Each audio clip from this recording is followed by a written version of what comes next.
সম্পাদক সহ কার্যকরী কমিটির নেতৃবৃন্দ সকলকে ধন্যবাদ জানাচ্ছি।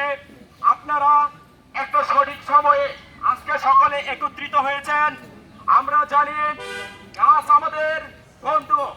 আজকে বর্তমানে দেখা যাচ্ছে গাজীপুরে বেআইনিভাবে আমাদের পরিবেশ গাছপালা নষ্ট করছে।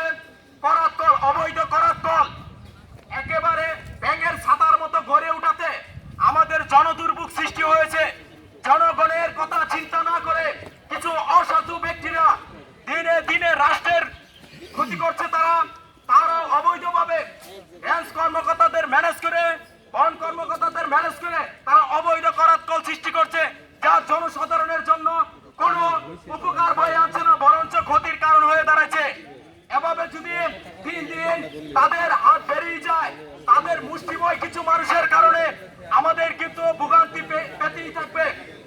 এই কিছু মানুষ তারা আলিশান ভাবে চলাচল করছে, রাষ্ট্রের জমি দখল করছে, জনগণের জমি দখল করছে।